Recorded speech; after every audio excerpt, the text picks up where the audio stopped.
Bismillahirrahmanirrahim. Assalamualaikum warahmatullahi wabarakatuh.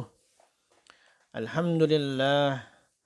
Alhamdulillahilladzi hadana lihada wa ma kunna linahtadiya laula an hadana Allah. Ashhadu an la ilaha illallah wahdahu la syarika lah wa ashhadu anna Muhammadan abduhu wa rasuluh. La nabiyya wa la rasula ba'dah. Wa qala Allah Ta'ala ya ayyuhalladzina amanu taqullaha haqqa tuqatih wa la tamutunna illa wa antum muslimun. Ayyuhat tullab, kaifa halukum? Alhamdulillah bi khair tentunya. Ustaz berdoa agar antum semuanya dalam keadaan sehat walafiat, dalam lindungan Allah. Juga Bapak Ibu antum semoga dalam lindungan Allah Subhanahu wa taala, sehat walafiat. Dan sekalian, alhamdulillah di hari ini kita bisa melanjutkan pembelajaran kita. Kita bisa kembali thalabul ilm meskipun melalui jarak jauh. Dan pertemuan hari ini dalam pelajaran sirah, yaitu pada pertemuan yang kedua kita akan membahas masa Daulah Abbasiyah. Jadi setelah kemarin kita membahas tentang latar belakang lahirnya Daulah Abbasiyah, maka pada kesempatan hari ini kita akan bahas tentang masa atau periode yang terjadi pada Daulah Abbasiyah. Ya. Mohon antum simak. Mari kita awali dengan baca basmalah. Bismillahirrahmanirrahim. Disimak dengan baik. Persiapkan alat tulisnya. Baik. Sekalian, ada dua masa yang dilalui oleh Daulah Abbasiyah. Ingat ya, kalau saya bicara daulah itu adalah negara, pemerintahan. Abbasiyah yang dipegang oleh dari keturunan Bani Abbasiyah. Ya. Ada dua masa yang dilalui oleh Abbasiyah. Maksudnya adalah Daulah Abbasiyah. Ya. Dari panjangnya kepemimpinan mereka itu ternyata ada dua periode atau ada dua masa. Mulai di tahun 132 Hijriah sampai 656 itu terbagi menjadi dua masa atau dua periode atau dua kondisi. Yang pertama adalah di tahun mulai menjabat, yaitu di tahun 132 Hijriah sampai 247, yaitu kurang lebih selama 115 tahun. Itu masa Abbasiyah, termasuk dalam masa Abbasiyah yang pertama. Kenapa disebut masa Abbasiyah yang pertama? Di masa itu Daulah Abbasiyah itu pada puncak keemasannya, pada puncak kekuatannya, ya, kejayaan Daulah Abbasiyah. Daulah Abbasiyah betul-betul sebuah pemerintahan yang kuat, yang solid, yang eksis, yang punya kehormatan, punya kekuatan, sehingga pemerintahan bisa berjalan dengan baik, dengan aman, nyaman, rakyat aman, nyaman, sejahtera. Pembangunan dilakukan dengan merata, juga dilakukan dengan baik. Itu terjadi selama 115 tahun mulai awal kepemimpinan Daulah Abbasiyah sampai tahun 247 Hijriah. Ya. Kemudian masa yang kedua, ya, di Daulah Abbasiyah, yaitu setelah dari masa yang pertama, yaitu sejak tahun 247 Hijriah sampai 656 Hijriah. Ya, dari kepemimpinan dipegang oleh Al-Mutawakkil sampai runtuhnya Baghdad di tangan orang-orang Mongol. Ya. Nah, pada kurun waktu itu, pada masa itu, pada periode itu pemerintahan atau Daulah Abbasiyah melemah. Sudah tidak ada kejayaannya lagi, sudah tidak punya kekuatan. Pemerintahan berjalan, ya, tapi banyak sekali yang merongrong. Pemerintahan berjalan, tetapi tidak punya wibawa. Ya, antum bisa merasakan bagaimana perjalanan pemerintahan, tapi tidak punya kekuatan. Militernya tidak punya wibawa, tidak punya kekuatan. Dari sisi hukum, orang tidak percaya lagi, tidak punya trust. Masyarakat tidak punya trust, kepercayaan terhadap hukum yang berlaku. Ini terjadi di masa yang kedua. Ya, ketidakadilan, ketimpangan, dan lain sebagainya. Maka menjadikan kondisi Daulah Abbasiyah itu semakin melemah, semakin melemah. Tidak ada dukungan rakyat. Ya. Mulai muncul pemberontak, mulai muncul orang-orang yang berani menjatuhkan kepemimpinan yang sah. Ini terjadi pada Abbasiyah periode yang kedua. Nah, apa yang melatar belakangi dari masa Abbasiyah yang pertama?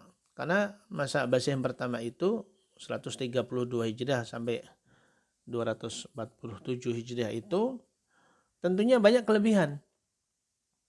Dengan kekuatan, dengan kejayaan masa keemasan Daulah Abbasiyah yang ditorehkan pada tahun itu berimbas pada dampak yang positif. Ya kan? Pemerintah kalau kuat, kalau jaya, kalau eksis, bahkan puncak kejayaannya itu punya imbas yang positif, punya dampak yang besar. Kenapa terjadi? Karena anak sekalian, ya, santri yang dimuliakan oleh Allah Subhanahu wa taala, ternyata yang pertama, para khalifah atau raja-raja yang memimpin di tahun itu adalah khalifah atau raja-raja yang kuat. Yang mereka yang kuat, karakternya kuat, gitu kan. Kepribadiannya kuat, wibawaannya yang kuat, skillnya yang kuat. Ya.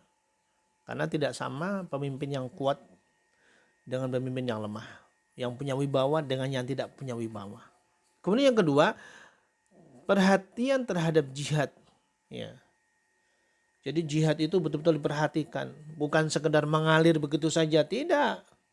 Tapi mereka punya rencana yang jitu, mereka punya strategi yang bagus, mereka punya pasukan-pasukan yang elit, ya.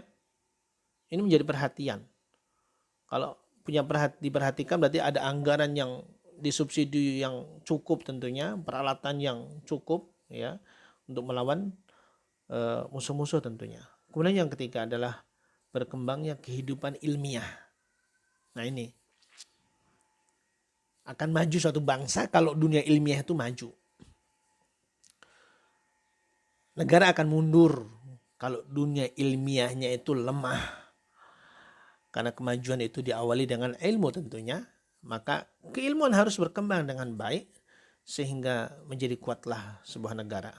Kemudian yang keempat adalah kemakmuran ekonomi.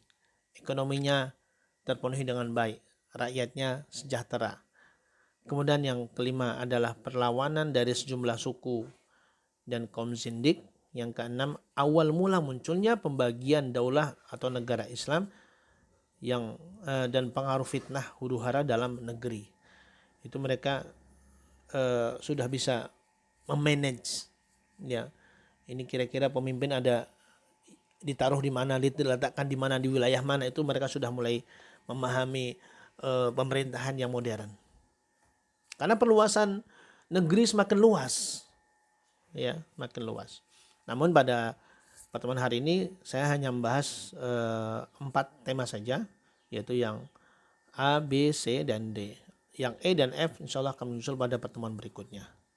Nah, yang pertama adalah para khalifah atau rajanya kuat, ya.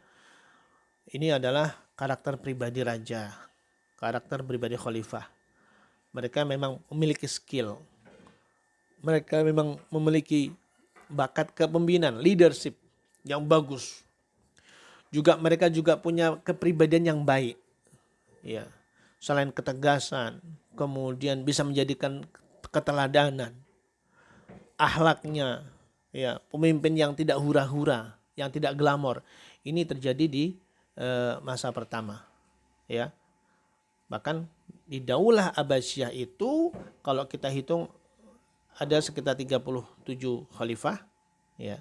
10 khalifah pertama termasuk dalam masa Abbasiyah yang pertama. Jadi dari 37 ini ternyata yang punya kekuatan, yang punya kepribadian yang kuat, punya fisik yang kuat. Artinya mereka yang punya karakter baik, ya, itu hanya 10.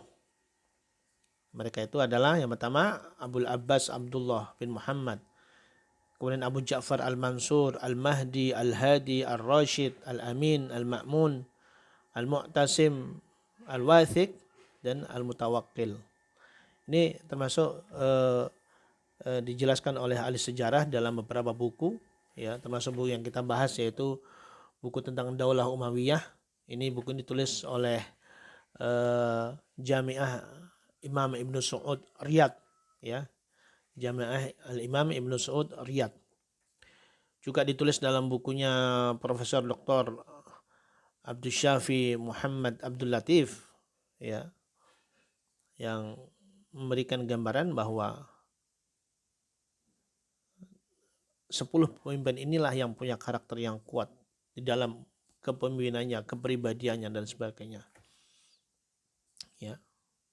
Apa yang dikenal oleh masyarakat, oleh rakyat dengan khalifah-khalifah yang memimpin? Ya, bahwa yang pertama dikenal di masa kemasan itu, mereka masa kemasan, masa kejayaan, masa puncak daripada Daulah Abbasiyah, itu indikatornya adalah berkuasanya negara atas rakyat. Jadi negara betul-betul menguasai kepemimpinan. Nggak ada tuh rakyat yang memberontak. Kalaulah sunatullahnya selalu ada orang yang benci, ada, tapi resistensinya rendah. Dan mereka sulit mencari alasan kenapa mereka harus membenci pemerintahan. Jadi rakyat itu betul-betul tunduk kepada pemerintahan. Karena pemerintahannya mengayomi. Pemerintahannya itu melindungi. Pemerintahannya itu memberikan fasilitas kepada rakyatnya. Maka negara betul-betul berkuasa. Ya. Negara tidak mendapatkan intervensi. Ya. Di dalam memutuskan, di dalam memanage pemerintahan tidak ada intervensi. Kemudian yang kedua, para khalifah yang memiliki kepribadian yang kuat, yaitu yang saya sampaikan, punya akhlak, karakter, kepribadian, fisik itu memumpuni. Memang mereka adalah orang-orang yang pas dipilih, ya. Memang mereka orang-orang yang memiliki bakat, sehingga mampu menjalankan tugas-tugas negara dalam segala bidang, dalam ekonomi, ya, dalam perpolitikan, dalam diplomasi, dalam jihad, dalam dunia ilmiah, ya. Itu mereka punya kompetensi, punya kemampuan dalam menjalankan roda pemerintahan di Daulah Abbasiyah di periode yang pertama. Kemudian yang ketiga, mampu memupus, menghapus, menyelesaikan rongrongan terhadap kewibawaan negara. Sunatullah ya akhi.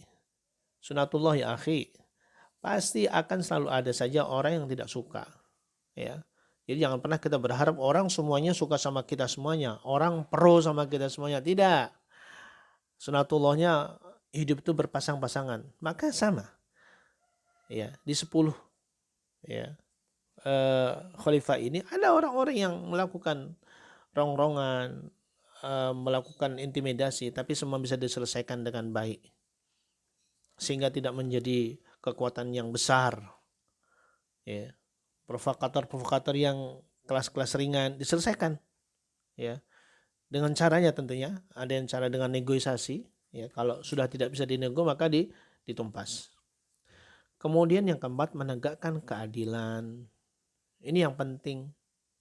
Rakyat merasa diperlakukan secara adil, tidak tebang pilih di dalam penegakan hukum, ya.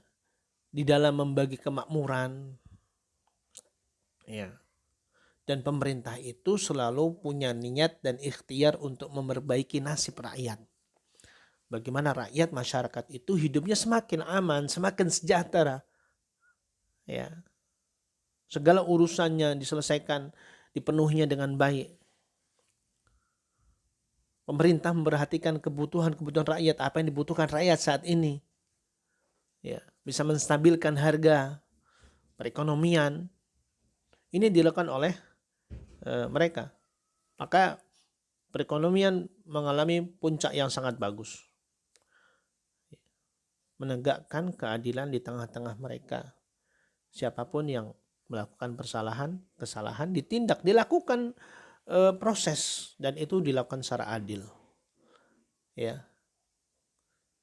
Allah Subhanahu wa taala berfirman, dia lu berbuat adillah.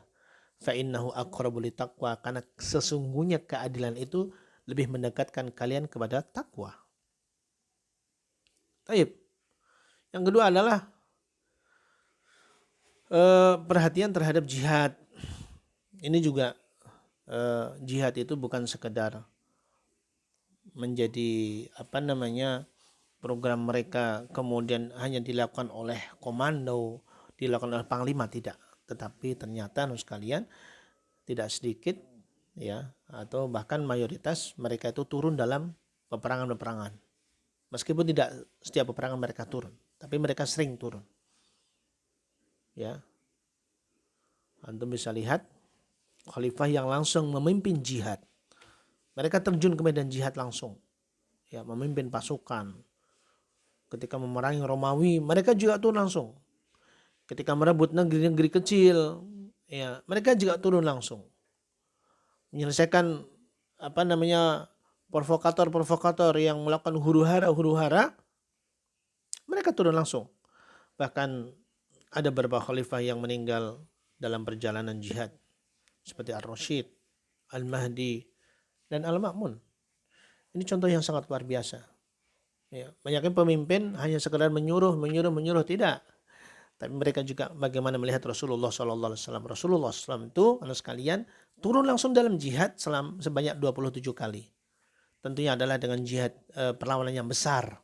Tapi ketika hanya sekedar penyerbuan yang dilakukan oleh sedikit musuh-musuh orang kafir, Rasulullah nggak turun langsung. Rasulullah hanya mengatur strategi, mengutus para sahabat dengan jumlah yang sesuai tentunya, ya, karena peperangan itu biayanya besar.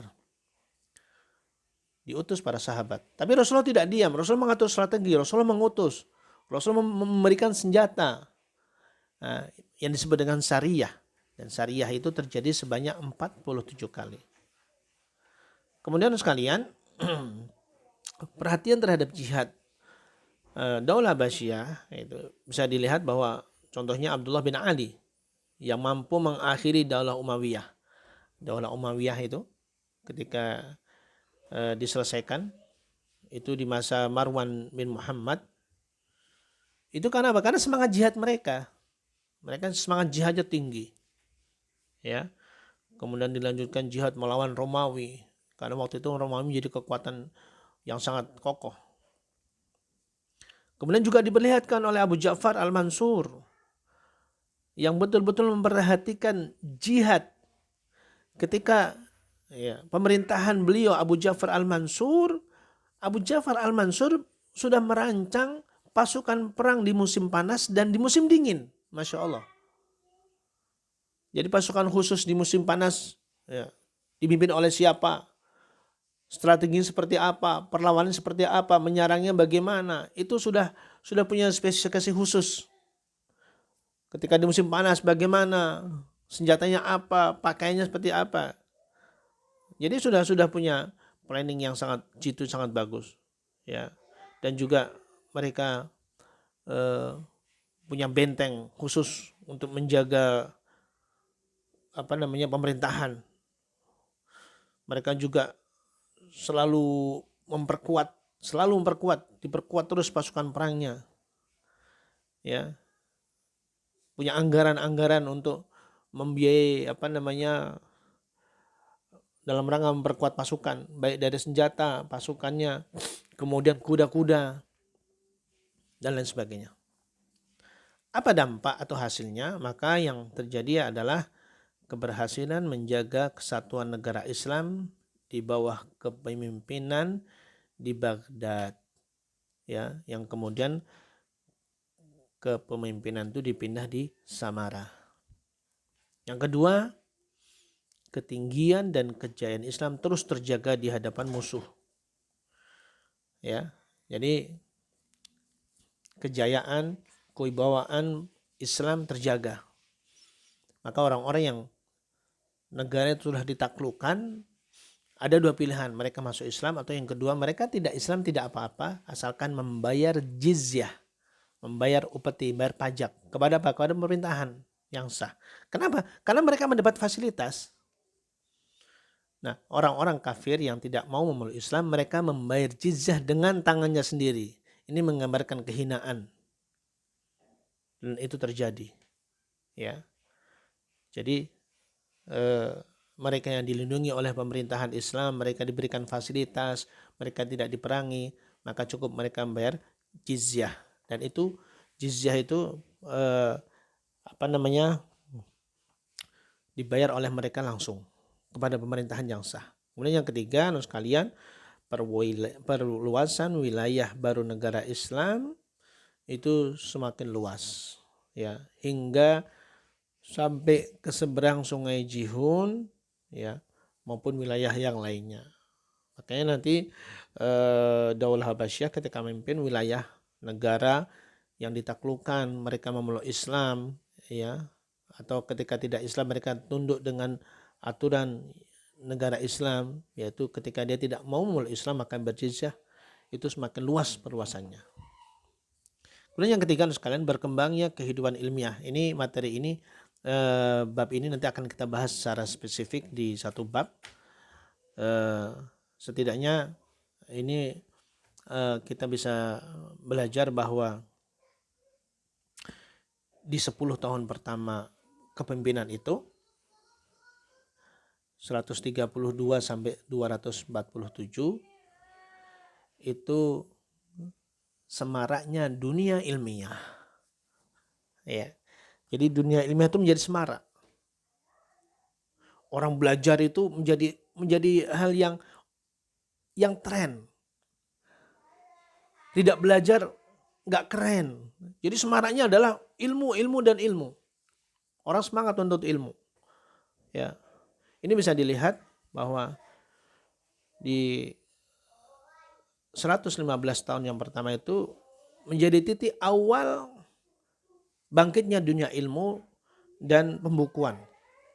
Ya, bangkitnya dunia ilmu. Ya, ilmu-ilmu sudah mulai masuk, buku-buku semakin dirapikan. Penulis-penulis sudah mulai bikin buku. Ya, itu terjadi di masa yang pertama. Kemudian para khalifah dan kalangan pemerintah juga mendukung penuh. Ya, mendukung, mensupport dunia keilmuan. Mereka punya perhatian besar dengan perkembangan ilmu. Ya, mereka mendanai, mereka memfasilitasi dengan perpustakaan dan lain sebagainya. Ya. Kemudian yang ketiga, para penggerak ilmu itu diantaranya adalah khalifah-khalifah itu sendiri. Ya.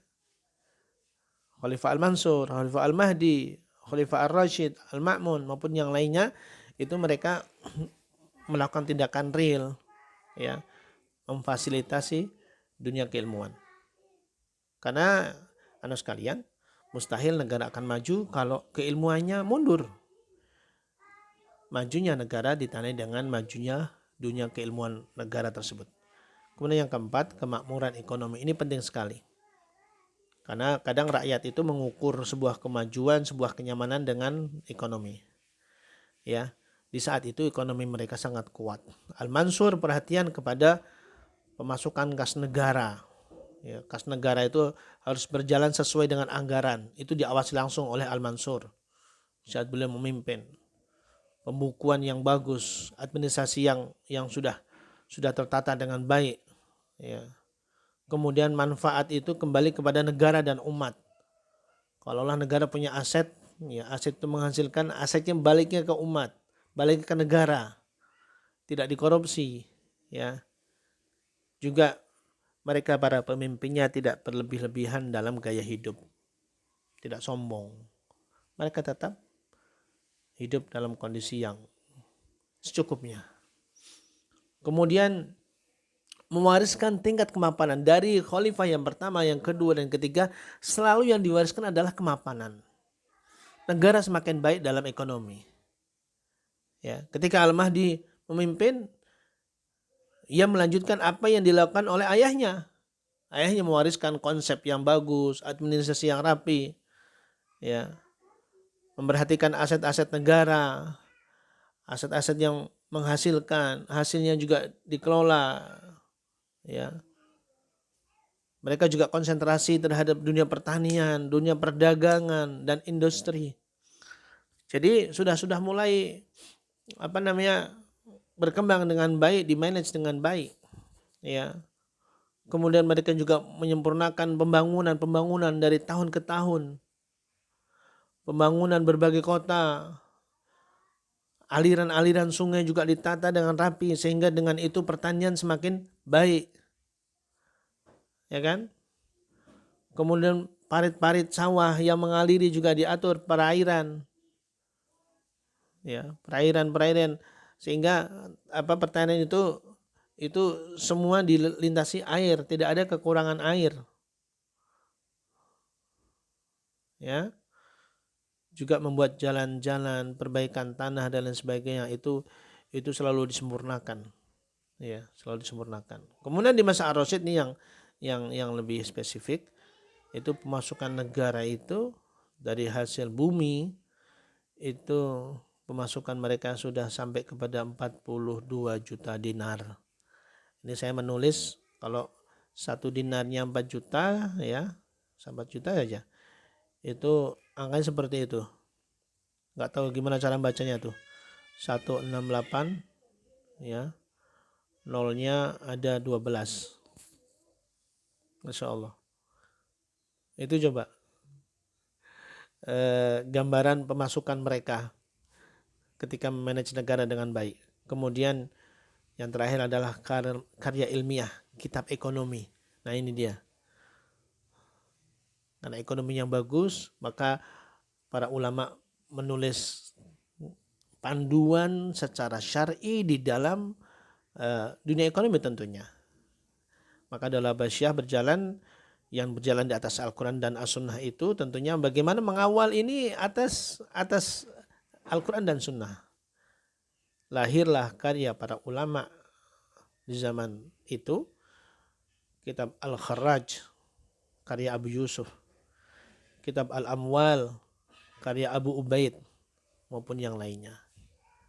Karena orang sudah semakin harus tahu tentang bagaimana ekonomi yang halal, yang syar'i, ya kan? Dan ini dikawal oleh para ulama, lahirlah kitab-kitab yang menjadikan pedoman bagi mereka semuanya. Nah sekalian, mungkin ini pertemuan yang pertama. Ini pertemuan yang kedua. Pada pertemuan yang kedua ini kita bisa mengambil banyak hikmah, bahwa ketika negara akan kuat seperti Daulah Abbasiyah di periode pertama, itu harus ada beberapa faktor, dan faktor-faktor itulah yang menunjang keberhasilan mereka. Ya, antum tahu semuanya. Yang pertama adalah kepemimpinan yang kuat, dunia ilmiah, ekonomi yang kuat, kemudian mereka juga semangat dalam jihad, ya. Kemudian gaya hidup pemerintahan yang tidak glamor, ini menjadikan mereka menjadi negara yang kuat. Daulah Abbasiyah mengalami masa keemasan, kejayaan di 132 Hijriah sampai 247 Hijriah. Barakallahu fikum. Ustaz, mohon maaf jika ada yang kurang. Billahi taufiq wal hidayah wal afu minkum. Assalamualaikum warahmatullahi wabarakatuh.